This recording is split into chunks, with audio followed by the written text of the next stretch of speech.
Hunter McDonald with the Northeastern Huskies, and this is the Rockin' Hockey Show. This is Kiara Zan, and I play on Penn State, and this is the Rockin' Hockey Show. I'm Hunter McDonald from Northeastern, and this is the Rockin' Hockey Show. I'm Kevin Wall, Penn State men's hockey, and this is the Rockin' Hockey Show. Brian Guck, former instructor, and this is the Rockin' Hockey Show. This is hockey, the way it should be. Welcome to the Rockin' Hockey Show.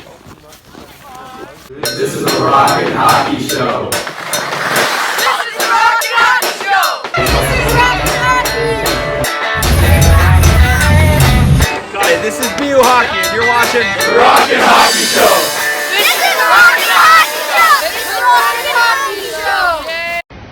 This is Rockin' Hockey.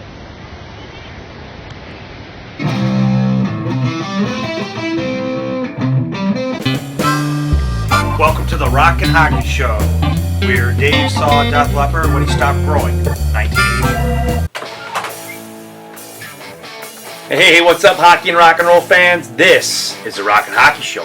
We got great hockey content, and we got kick, rock and roll music to back it up. So we say you like to rock, and say you like to hop. See you take it all the way to the back of the cage, oh yeah. Hey, what's up, rockers and hockers? This is the Rockin' Hockey Show. If this is your first time watching, Gordie Howe elbow that subscribe button right now. This is the greatest hockey show on the planet, where we got great hockey content, where we got kick, rock and roll music to back it up.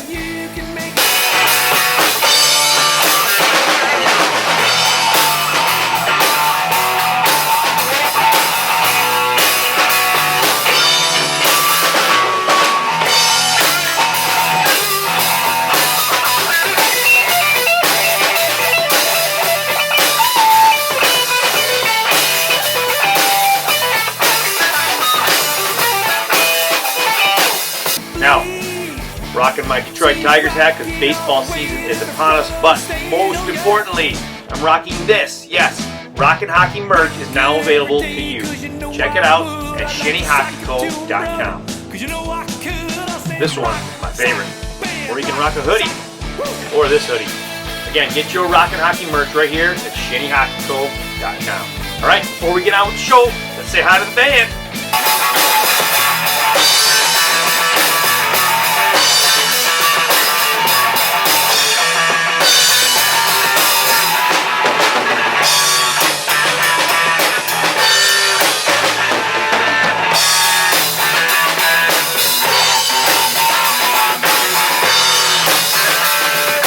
All right, I want to thank our good friend Stephen Gianza for being right here in the Rockin' Hockey Lair in the last show, jumping on the ice, working on quick starts.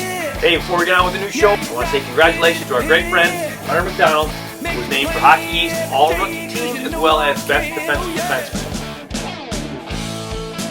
And you can see Hunter McDonald and Kiara Zanin, yes, from Penn State Hockey, Kiara Zanin, right here on the next Rockin' Hockey Show, as well as you'll catch them even earlier on the next Rockin' Hockey Show podcast. Check that out on all your major podcast platforms.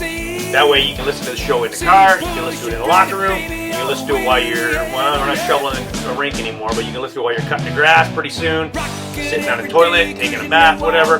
Rockin' Hockey Show podcast, check it out. All right, this show, holy moly, we have a great show for you. Joining us on this Rockin' Hockey Show is from Penn State men's hockey, Kevin Wall. Yep, I said Kiara Zan is going to be on the next show from Penn State women's hockey, but Kevin Wall joins us by Zoom in the Rockin' Hockey Lair, and I got to tell you, I've done a lot of interviews for this show. This was one of our best interviews, and the reason I say that because it was great. We had his former coach for several years of youth hockey, as well as his private instructor for several years, called in to surprise Kevin right in the middle of the interview, and we had a great conversation about really what this show was all about skill development, perseverance, working your butt off, having success from that hard work. And Kevin talks about that with his former coach, Brian Guck, about all the work he put in and how it's paying off now at the Division I level. And he discusses some of the similarities that he went through as a young player, some of the things that Coach Brian taught him in lessons as well as in the middle of game situations, and how that still relates all these years later playing Division I hockey. All right. So Kevin Wall joins us. Also, NHL draft pick Kevin Wall joins us here on the Rockin' Hockey Show.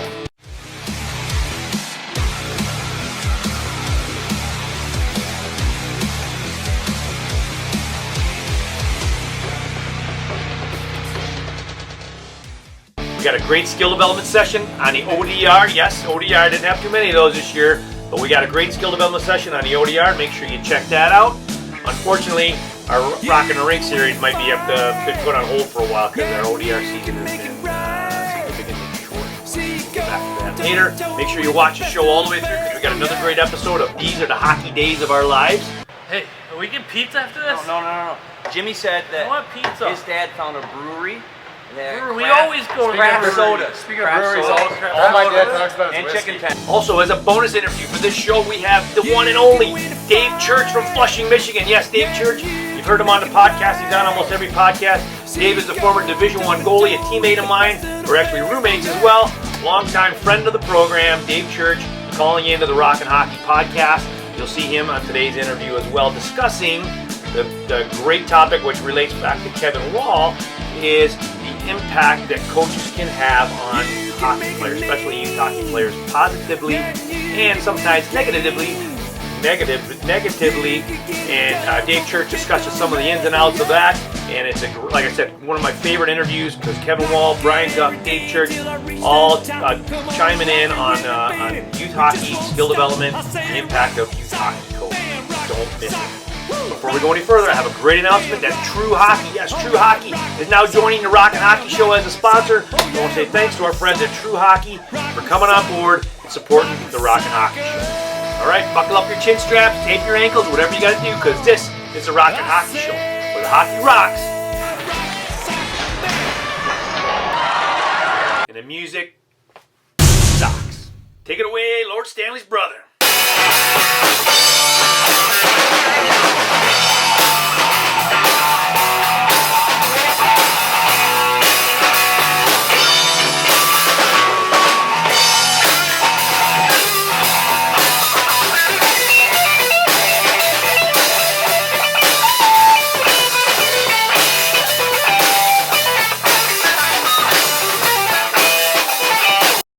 Today's interview brought to you by Trotta. Check them out at trottarochester.com.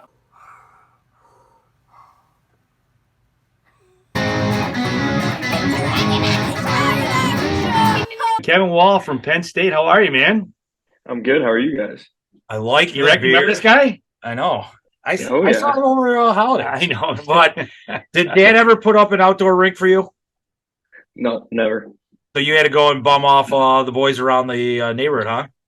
Yeah, I used to go to over by Reese Burick's house. He had a little pond, and James Merkley, Ryan Coughlin, we'd all head over there. Oh, nice. So you're rocking a playoff beard right now, huh? Yeah, I've been keeping it going all year. Oh, have you? I couldn't grow facial hair when I was growing up, and I always wanted to. You just don't want to shave it, right? That's Yeah, the same with me. Like all of a sudden I hit like 20 and I could get a beard, and now like I don't think I've had the beard off since. Well, normally I grow one over the winter, and this year I haven't done it, and that's already February, so I'm not sure if I'm going to this year. We'll have to see.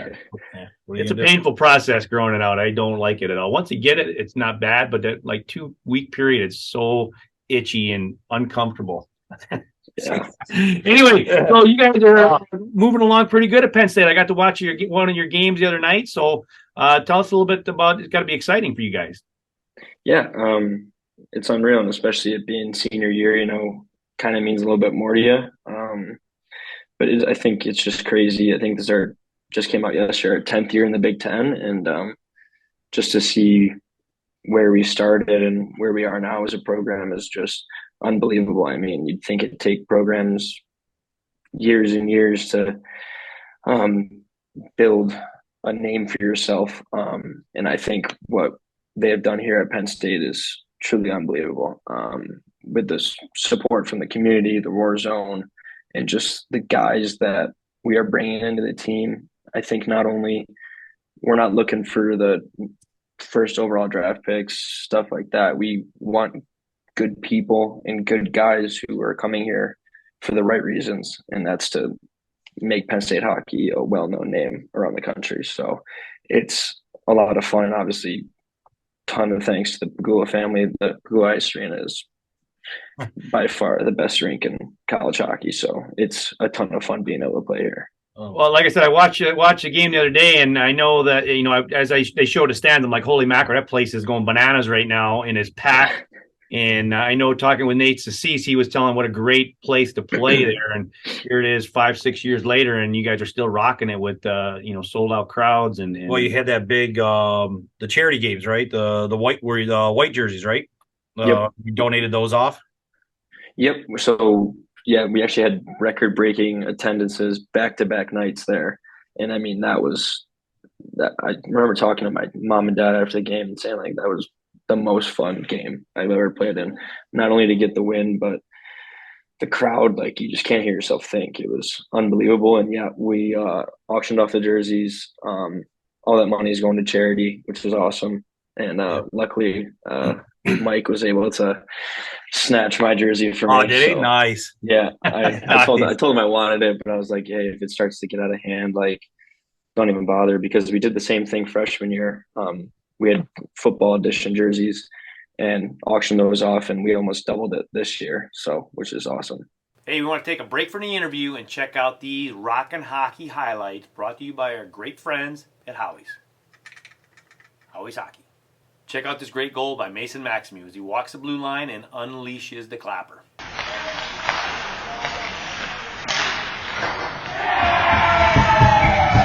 Way to go, Mace. Just a little bit about your background. You grew up here in Rochester. I played AAA hockey. Then you went and played. Where RJ? I try to figure. Did you play in Syracuse or Buffalo? Syracuse for a couple of years, right? With Merkley and those guys. Yep, Syracuse for 2, maybe 3 years, and then I went to Buffalo for 1 year. Okay. Now, was that with Kernan down in Syracuse, or was he gone by then? No, so I want to say my first year I played with our 14U team, and then went to nationals with Terry Kerwin as the head coach, and Babbage and those guys. And that was with you went up with Ferentz and those guys, right? With that team, or no? Ferentz was at the program. Oh, okay. I think it was Fairbees last year and like a couple other guys. Nice. You were there the year before Hunter and Blake went too, or were you there at the same time as Hunter and Blake? I think Blake was there my second year. They're a year younger than you, I think, right? Yeah. Great. Yep. With Ryan Kerwin, who's now on our team. Yeah, I think he came over a year after I did. Okay. And then team. That's that's hilarious. Because those guys, you're trying to go up to see them all play this weekend. So yeah. Now, Kev, we're going to come back to that conversation. I got a surprise guest coming in here. I see the name right here. Look at these guys. What a motley crew, man. Wow. Look at here. Brian, you're in Texas, correct? Dallas? Yeah, I just wanted to call in, Dave, and tell Kevin that the days of bag skates are still going on. So I'm here to punish you, man, and I'm back in your life. You're never going to forget me. You're never going to get away from me. No matter how far you make it in life, man, I'm right there to blow the whistle. That's awesome. How you doing? Good. I appreciate you guys having me on, Dave. I made the big time now. This is sick. This is your first time on the Rockin' Hockey Show, and as I was texting with Kevin yesterday, I was trying to think of what we could do for the show, and you popped right into my head. I'm like, I gotta see if Brian could come on and bust his chops a little bit. So for anybody listening, Brian was Kevin's coach for several years. I would say at least 4 years, right? When you were younger. 7 years. 7 years, and you guys would do a lot of private lessons together as well. So, yeah. And now, Kevin, you look a lot older than you did then. I got to tell you, and I can't. I mean, the years of us together. It's not just Kevin. First of all, it's your entire family. I mean, we spent a lot of time together. I think, not to get sentimental. There's time and a place for all that, but obviously. Working together as a private lessons, coaching, I think mites, squirts, peewees, like a long time. So no, again, I just appreciate the opportunity to have an impact and, a small part in what you're doing, but like, hopefully, in what we've done together, we just kind of set the foundation, everything you've done. It's been fun to watch. I appreciate it. Yeah, absolutely. I mean, geez, going back to the maximum days, that seems like forever ago. But no, that was unreal. I mean, I still remember you just hounding on me about my snapshot and just trying to work on that. And pulling out orange pucks, and I'm like, I can barely shoot a black puck, and you got me ripping orange pucks. Check out these highlight goals by none other than Kevin Wall. Field native Kevin Wall. He had 2 goals and an assist in his homecoming in front of family and friends. In front now, Wall shoots, scores! Kevin Wall on the backhander. And checked off the puck, and Wall's got a breakaway shorthanded. Kevin Wall moving it on goal. Backhand, forehand, scores! It ends up with a backhand finish, and Wall's got a BCHL leading 17th of the season to tie this game at 2. That was a goal scorer's move. Here's Kevin Wall trying to break away shorthanded. Kevin Wall behind the Penticton defense. He shoots, he scores! Right through the wickets of Jack LaFontaine, and the Chiefs got a shorty inside the final minute. Face-off one, they score! Kevin Wall, winner, winner, chicken dinner. Net, rebound, they score! Kevin Wall. Foot of a linesman, and head now for Wall. Wall, partial breakaway to the backhand, scores! An avenue to pass, right circle, Wall, he scores! Talk a lot about skill development here, obviously, on the Rock and Hockey Show, and we like to talk about the path that players take to get to where they're at, and your path was a great one. I mean, you were putting in the work from day one when you were in mites, and, you know, Brian was your instructor and your coach for many years, so that's a kind of a neat relationship. A lot of players don't get to have that, where they take private lessons and that same person gets to coach them in a game, because now you can really talk about applying them. But Kev, if you look back at those days, first of all, 2 questions. 1, would you do it again because you put a lot of work in? And 2, talk a little bit about some of the things that you and Coach Brian used to do that you think were the most helpful to get you where you're at today. Yeah, to answer the first one, 100% would do it again. You know, I don't have any regrets on the hockey side of what I've done to be where I am today. It's made me who I am today, and I'm proud of that. And yeah, you know, I think the biggest thing is, like Coach Guck said, building the foundation. You know, I kind of lived at ESL, getting dressed outside in the hallway outside of Athletic Republic, and just being on the ice, not even when it was time for my lesson, but just going out there, just shoot around and have fun with it before the lesson even started, and staying out after. I mean, it was unbelievable, and I felt very lucky to have the opportunity to have a rink so close to home and have a program like that, and to be able to work with Coach Guck. I mean, we worked on breakaway moves, my backhand, ton of shooting, skating stuff. When you put the bands on, that sucked, but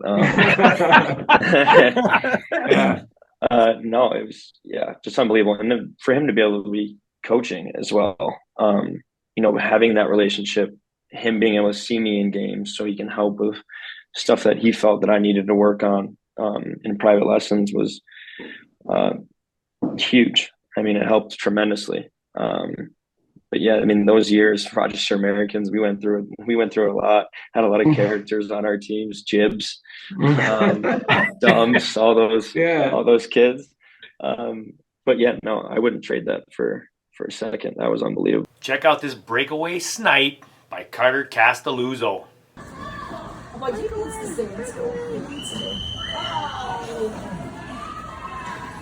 Carter, great goal, buddy. Much better than your dad, but we got to work on that celly a little bit.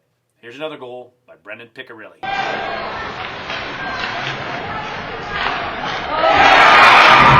We had Craig Carlisle on the show a couple of shows back, and we talked about, you know, doing lessons, and he's still teaching.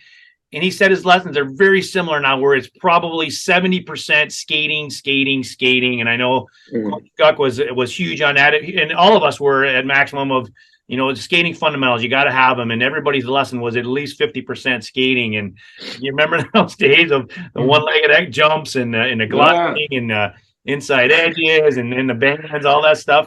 So do you wake up in the middle of the night sweating sometimes or no? It's actually funny. I'll try to do that now on the ice, and I still can't even do it. I couldn't do it then. I'll never be able to do it. It was such a bag. But yeah, no, those were, I mean, that's part of the reason why I am where I am today. I mean, just working hard, and I don't even know how many days of the week I was there, but yeah, those skating ones. 5 days a week. Pretty much. Absolutely. I think, Kev, that was the thing. I'm glad you mentioned the bands and footwork. And like, it was, again, going back to foundational, I think that was what was unique. Obviously, being your coach, we spent time together for all those years, seeing you in games, but then also as your instructor. It was a really unique relationship. I think a bond that we shared that was there for a long time and is going to be there forever. But your ability to be coached was made my life really easy. It was fun to come to the rink and see. And I get asked the question a lot in my profession and what I do now and the experience we had through those days. I mean, I took lessons from Dave, as an instructor, so I could get better and understand. But understanding that, we were in a situation to work really hard, have fun, but you were the one coming to the rink. It wasn't me pushing you. That was not the case. I think that's the number one ingredient when I think back to your class of people. And that was whether it was a game, right? And like, okay, we can go dominate the Western New York teams, but we always talked about, remember we beat the Marlies. That was a huge thing for us. Like, that was the benchmark to get to that place. And then see what those GTHL teams would do in games. And then how do we go back to Rochester in our own backyard and elevate the program? And that was, again, kudos to you for always believing in that. And I think as it was very easy for me and hard sometimes where you were the best player on our team, but you were also arguably the most coachable player. I think that was what made my life easy, that you understood, hey man, like you're dominating at 6, 7, 8. I'm not here to like pump your tires right now. I'm here to, when you're 18, 19, 20, this is going to work. So thank you for that, because it made everything easy. And again, we had a really good team. And you were a leader on that team, and you wore a letter. And there were times we talked about what that responsibility meant too, at a very young age. And I've watched you from afar, man, and it's been so much fun. So it's been awesome. Yeah, thank you. I really appreciate that. Check out this big hit by none other than Wesley Maximue. Remember Silver Sticks that one time, man, where I think I sat you for like a period, and like I got the Kevin Wall, and even worse than the Kevin Wall death stare was the Ann Wall death stare, where you're like, it's gonna be awful. But like, again, kudos to your mom and dad. Again, I think that the relationship we shared, obviously we were friends and everything, but they were very supportive. They were Division I athletes, and they knew that when I could vocalize with them and communicate and go, look at. This isn't about Kevin at 8 years old. This is about Kevin when he gets older, and that understanding. And, the one thing from my perspective, guys, obviously it's nostalgia, and thank you for this opportunity, but just thinking about Kevin, like if there was a big game, and this is back, Kev, you remember we watched that Indiana Pacers, Reggie Miller 30 for 30 years ago. That's my favorite. Yeah. I told Kevin this story like 15 years ago. Reggie Miller says, there's certain people that want the ball in their hands and want to take the last shot. But there's a very select few that want the ball in their hands and take the last shot and know they're going to make it. And that's Kevin Wall to this day. I mean, I got texts from people when you went back to RIT and they're like, Wall put up 2 goals. Like, no doubt, he's going home. That's what he does. He's a gamer. When you want the puck on your stick. Remember, we had a game where Cogs was playing with Dave's team, the 01s, and he was playing age appropriate for state tournament. And we played a game against the Buffalo Regals. So we're down one of our best players going into this big rivalry game. And the final score at the end of the game, Kevin Wall 6, Regals 5. Legit.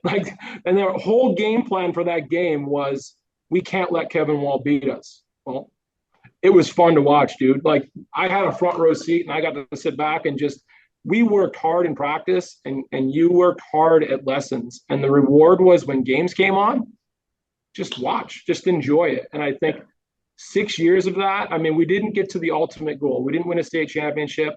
We made it to so many tournaments, so many times. We made it to the championship game. But that adversity always made us better and kept driving. Yeah, absolutely. Here's another one by Wes. Brian, I was going to say, we were talking about this before you guys came on. And it's neat listening to you guys go back and forth. I know you haven't really talked to each other in a while, but the impact that coaches can have on players, positively and negatively, and the fact that you guys are communicating after all these years, and Kevin, you've had a successful career, and hopefully it continues to be successful. But we talked about that's kind of why I started doing what I do now.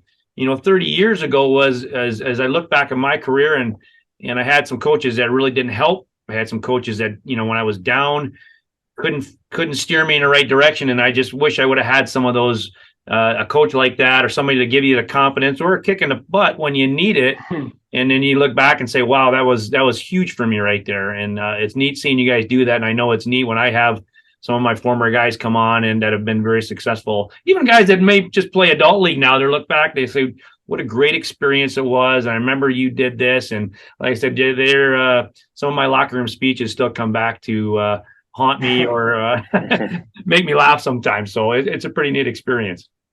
I think, Dave, what was unique about Kevin is we had a bond where, again, I was a skill instructor and his head coach, and the trust that was there in your players. I think that was something that I always tried to have, Kevin. Hope you appreciate it. Is Kevin would make a mistake, and no one could be harder on Kevin than he was on himself, especially even at a young age. And it was a big thing for me to help you understand. Look at, man, don't beat yourself up. Like, it's going to happen. At the end of the day, just stay the course. And Kev would come off the ice, and we had hundreds of games together, Kev, wars. Yeah. All I had to do was just kind of look at him, make eye contact, and that was enough. Like, I don't need to say anything. I don't need to do anything. And it was just, I got your back. You have my back. We're in it together. And there were times where over the years, we started to play higher level competition and get better and compete and start winning those intangibles. But there was one factor with our team, man, that you were the catalyst and the engine. We didn't quit. We're upstate New York through and through. We're blue collar. Doesn't matter. I mean, remember Super Series in Marlborough, Mass against Long Island? We were down 6 goals in the first period. And I remember I sat you and some of our other top players for the entire period. And I said, just sit here. And it wasn't you're being punished. It's we're just going to ride this out, rest, recover. The end of the period, okay. Now you guys are back. These guys are overconfident. We just need one. Pop one. And guys, it was ended up 6-0. It turned into a 7-6 overtime win for us to advance to the semifinals of that tournament. Best part was watching the other coach, a former NHL player, smash his clipboard because of frustration. Remember that, Cav? We would just chirp people. That was the best part. We'd watch this stuff and go, look at this clown. Like he thought the game was over. But, hey, man, that was that team. Resiliency. We won't stop. We won't quit. Yeah, I think a big thing too, Dave, to your point about coaches and how they're like treating their players and stuff like that. I think Brian touched on the relationship that we had, and still to this day, I still have the same relationship with Coach Kadowski. He knows which guys, if they mess up, he knows which guys that he can get on about it. And he also has players that he knows are hard on themselves. I'm still, to this day, I will be my biggest critic. If I make a mistake on the ice, Gads will just give me the same look. And he knows that I know, and I know that I messed up. So, and just kind of seeing that come up through levels, like this started in squirts, peewees, like, and to see it happening at a Division I level, it's just crazy. And now being older now and being able to realize that these principles and just these kind of situations, realizing that those were installed at such a young age, it's so cool to see it come into play at a higher level. And it just can you kind of think about it, and just kind of makes you smile, like just knowing that you had people looking out for you, like Coach Guck, and who invested so much of his own time to help you become, basically live your dream and do what you want to do. So it's just awesome. Well, those are great stories, guys, and that's what this show is all about. So that's awesome. We could go on for hours and hours, I know. And yes, one more big hit in front of the net by Wes.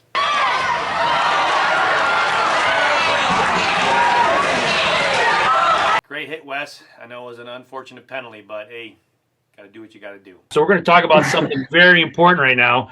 We're going to talk about some music, all right? Now, Brian, I know your taste in music, it may have changed a little bit, but I know I can always count on you when it comes to kick-ass rock and roll, that I can count on you for that. Kev, what do you got, man? What do you listen to when you need to get pumped up? Please don't say Whitney Houston. Locker room music, Kev. What do you got? Yeah, no, I'm looking at my playlist right now. So actually, over the course of years, it's changed a bit. Used to be EDM, kind of somewhat of house music, just to get me going. But now we did a little bit of a 180. We got like Misery Business, Shipping Up to Boston, Bleed It Out. We got Green Day. It's Linkin Park. Once he got the beer, he started going like soft metal there. Yeah, Linkin Park. And the boys love it too. Like if you put on Shipping Up to Boston before we go on the ice, like that just gets me going. Like,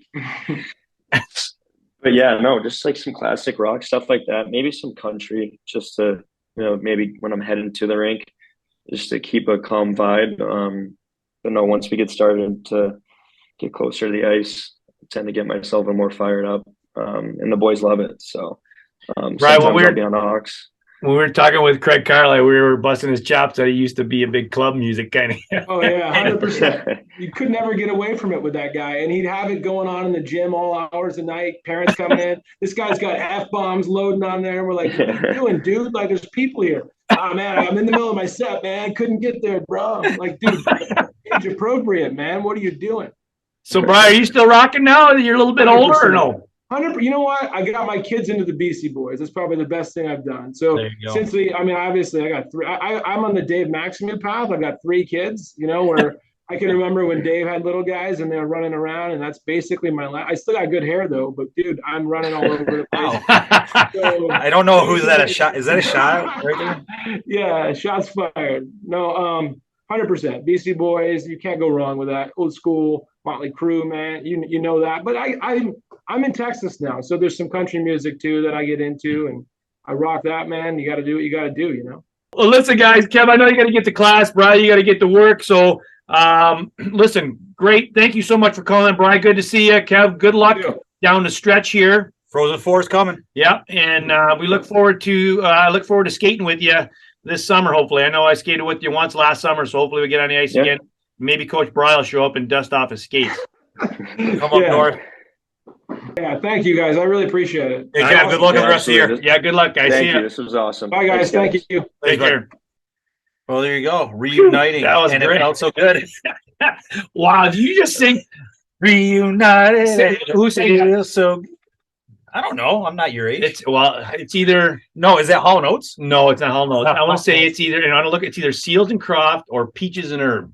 Might be Peaches and Herb. It was great. Well, that was great. That was just what we talked about earlier about the impact of coaches and kids doing things the right way and looking back and saying, "I'm so glad I did that. I wouldn't change a thing." Yeah, and just a great positive story there. And we wish Kevin all the luck coming down the stretch. The stories they were telling each other to get back and forth would be great. That's what it's all about. Hopefully maybe those guys can reunite a little bit more and talk and text. But it's good. And speaking of, look who we got calling in. All right, from Flushing, Michigan, Dave Church. Dave, how are you, man? Good. How are you guys? Happy Groundhog's Day. Is today Groundhog Day? That's why I brought it up earlier. Oh. God, here's the worst. He literally said 6 more weeks of winter. And then I go, what are you, Patunksy Phil? And right over his stupid hat. So what happened? Did the varmint see his shadow or not? We got 6 more weeks. We do? I saw it. Oh.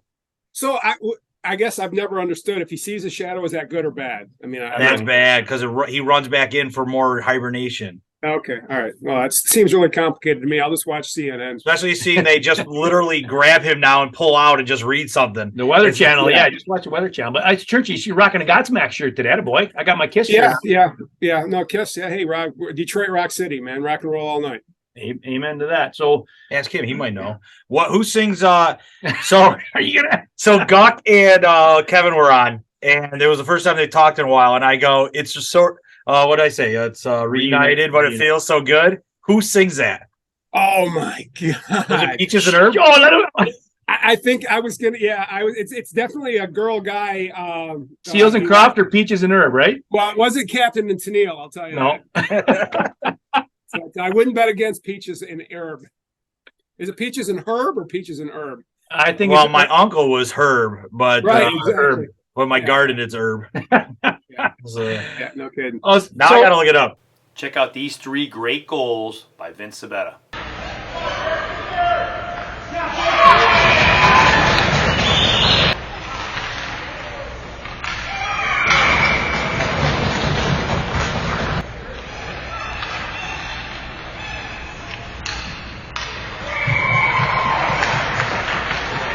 to go, Vince. You must have an awesome, awesome, awesome skills coach.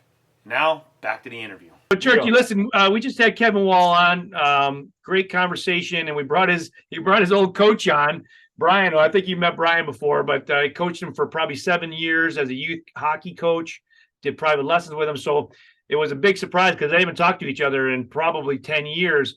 And it was just a great, again, like RJ said, to have them reunited. They talked about, the impact that Brian had on Kevin as a young hockey player and teaching him the fundamentals, but also, the hard lessons that you need to learn, like benching him when he needed to be benched and giving him the business when he needed to give it to him, or having his back when he needed it to. So, and RJ and I talked a little bit before about just the impact that coaches can have on you positively or negatively on how they treat players. And sometimes they don't always do it on purpose, but they kind of need to understand that they're leaving an impression with you, even if they don't do anything. So.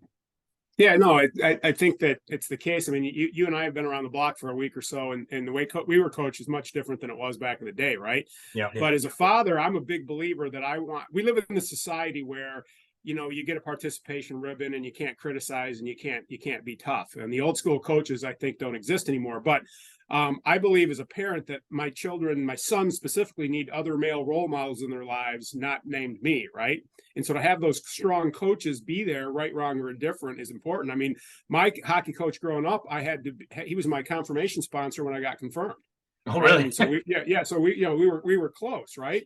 And he was young. When I look back at it now as a man, I mean, he was young. He was my age when he was making those decisions that influenced me. So it's kind of a learning experience for everybody. But I think the game actually misses, and especially at those young ages, that really strong influence on these developing.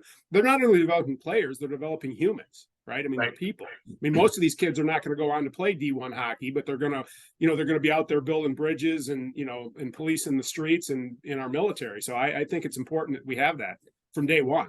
Even if it's a love-hate relationship. Well, sure, because, some of the best lessons I learned from coaches were negative experiences at the time, right? Life's not fair. Yeah. Period. Yeah. Life's not there. You can just end the sentence there and it's perfectly accurate. And we live in a society where that lesson is not taught through the schools or through society. So if sports delivers that message, I think society, in my opinion, I think society benefits. Agreed. Yeah, I mean, there's definitely there's that thin line of being firm and taking it too far. Then there's also that line of there's some people who go the opposite way and are just way too soft.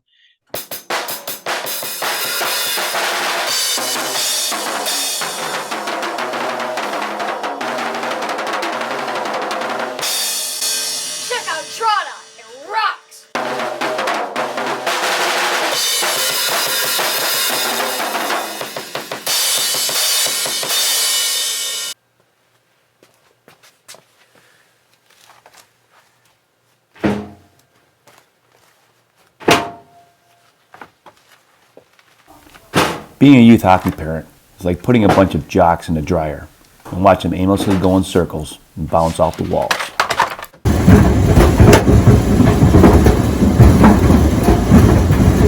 These are the hockey days of our lives. Hey, can we get pizza after this? No. Jimmy said that I want pizza. his dad found a brewery. We always go to craft breweries. soda. Speaking of breweries, all my dad talks about is and whiskey. chicken tenders. My buddy. My grandma's here. Yep. She always. Yep. gets me Oh, some. he's going. No, they got French fries and chicken tenders. So go. What? Yeah. Chicken tenders at the brewery. I had chicken tenders at lunch. Change it up. Let's go. My nana said her, she said, as long as I don't get a penalty, I get a slot. Did your grandma bring that new prime flavor? What? The new prime flavor. The red. I didn't have that. I'm exhausted. I didn't have that one now. That was No, exhausting. JP, get off the ice. I don't want you. I got this. Come on, get 20 men on the ice. Let's go. Hey, How'd I do? does Wally know where the like- defensive zone is? Because if Does Wally know where the defense? Hey, does Wally know where the defensive zone is? Come on, I'm saying. Which guy's Wally? Our The coach new guy? doesn't stop yelling. There's my grandma right there. There's my Where? grandma right there. Hey, Wally, that's the wrong zone. Wrong team. My dad said Did you that get? Wally. What'd you ask for? Did you get Fortnite for Christmas? He said I got the reason Christmas we for Fortnite. lost was because the Go. Get some hustle out there next time. Come on. Let's go. I need more out of this shit. Let's go. Is that your grandma over there? Yeah. Oh my God. gosh. Yeah. My Go, grandma. go, go, go! No, come back. Get off the ice. That's a hat trick. That's a hat trick. Yeah. Get up, somebody's got to go. I didn't mean. Oh, jeez. Go. Hurry up, Joey, you gotta go. Can I go get Tired. my We need to get shift out of here this time. I'm tired. I'm tired too. Yeah, We're We tired. need to play better. Okay, did you stay up all night Watch last it. night? Watch it back and see it. Watch it back and see it. Watch it back and see it. Watch it back and see it. Watch it back and see it. Watch it back and see I it. give $5 if we win this one. He's got the new mock skate. My dad's Let's telling me, Coach, he's #1 right now. No. He said Oh, that's 4 goals. Your dad right there. 4 goals. Oh my gosh, I see that guy. Yeah, that's what he was talking about. Your dad doesn't stop yelling. Does he have real hair? No, We need a he guy. coaches We need a the guy. defense, We need a guy. Come on, boys, let's go. Wally Get in the smells so bad. He zone. doesn't drive his equipment. Am I up next? Did I already go? I don't know. Who's up next? Jeffrey, let's go. Ah, I'm up. Go get him. My dad's gonna. Too many. Hustle up there. Too many. We need a goal. Let's go. Hustle up. Topper Come never on, Jesse, don't screw it up. My friend Gavin said he's gonna play hockey next So when I don't like it. Now let's go. Get back when here. we did the I sleepover, told him I'd teach him. there was a kid from Canada there. Wait, we supposed to be up? This kid was Oh, a beauty. say They have COVID. They have COVID in He Canada. was wearing a mask. And it was okay. And then he was playing Go, go, go. I'm not going. Dad said I'm Let's going. Yeah. There so she is, right lazy. there. Your sister. Oh my gosh. Is she playing lacrosse I this year? scored twice on this goalie last go. night. Get in the zone. I think she got I'm open. No wonder I scored That twice. way. Trying to score that way. Oh my god. Where's The skill development session brought to you by our good friends at Pirani's Hockey World.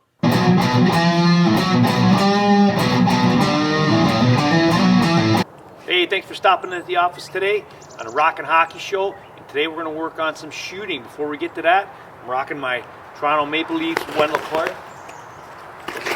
Clark jersey, my Howie's hat. And what we're going to work on today is some issues that especially young kids have when they're shooting the puck. And I see it every single day, over and over and over again. And it's hard because kids get into a habit of shooting, and it's a hard habit to break. Okay, so this comes back to everything we've talked about before, is really your setup process, okay, and your shot preparation. We've talked about that a lot here, and how to shoot properly. So when you do get a chance to shoot, you don't have to think about it. It already happens. But probably the biggest thing I see is too narrow of a grip with kids, okay? Too narrow of a grip. And this happens for several reasons. One is their hands may just be too narrow and they just don't have the strength. Remember, you want to be able to flex that stick, and I can't do it very well when my hands are as close together. Plus, another issue that happens is when you go to follow through, all right, to control your shot and finish your shot, all right, if your hands are too close together, you just don't have that control, and your stick ends up whipping, whether it goes high or wide, and that's why the puck doesn't hit the net, or it's very random where it goes. So sliding that hand down even just a couple inches makes such a big difference for your strength, but also your ability to finish your shot and control that follow through, so you're not missing the net as much, okay? But the biggest thing, players get ready to shoot, okay, and what they do is they end up bringing the puck like this, and see how I backed away from the puck right there, all right? They get it ready, and then they back away from it, and it's usually behind them too far, but it's too far away. Look at my hands, are way out in front of me. I just don't have that upper body strength right now, okay? And several things here. One is, look at the pattern or the motion of my stick. When I go to shoot this, my hands are going that way, because we've talked about that, okay? Your hands are going to follow your hips, and your hands are automatically going to go in this direction, which means you're probably going to miss the net, okay? Also, my chest is down right now, so I'm off balance. I'm going to probably fall on my face after I shoot this, all right? Also, it's very difficult for me to see the net right now, okay? So what we want to do is, I want to make sure that my hand is not in front of my belly button, all right? So what I want to do is I want to just move closer to the puck here. Now my hand is in front of my front hip here. If I'm a lefty, it's in my right hip. If I'm a righty, it's my left hip. But what that does now, hopefully it forces me to slide that hand down my stick a little bit, and now I'm a lot stronger with the puck.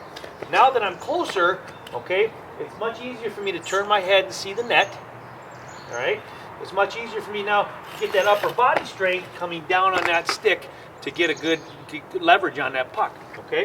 And then once I shoot it, it's much easier to follow through. I can control that follow through. Again, hand is in front of my hip here.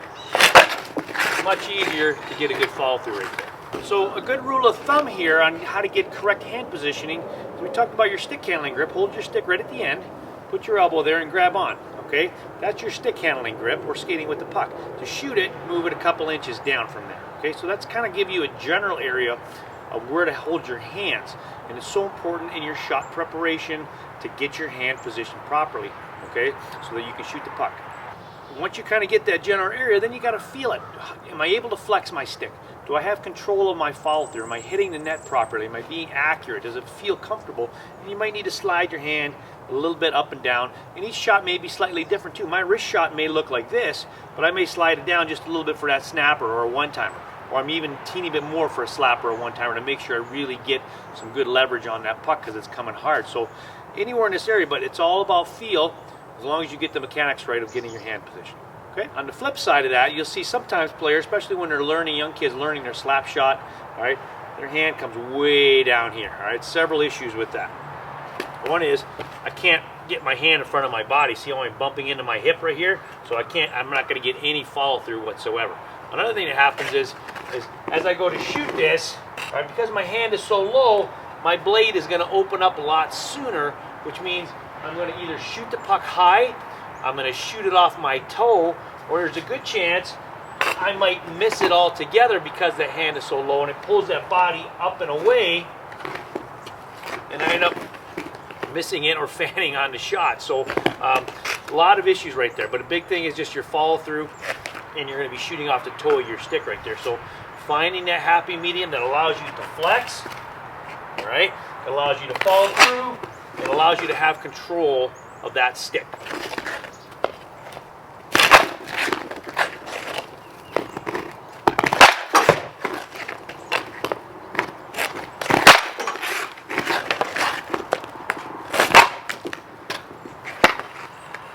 Thanks for watching Rockin' Hockey Show. Hey, hockey and rock and roll fans, I want to take just a second to welcome Trotta to the Rockin' Hockey family. Check out the newly renovated Trotta 2.0 right off the 490 at Cops Hill at the new Culver Road Army. TrottaRochester.com. 2 outdoor dining areas, including a massive upstairs patio with a full bar. Man, you got to check out their 100 square foot TV wall above the main bar and an additional 8 large screen TVs as well. Make sure you partake in the self-serve beer wall with over 50 beer and wine selections.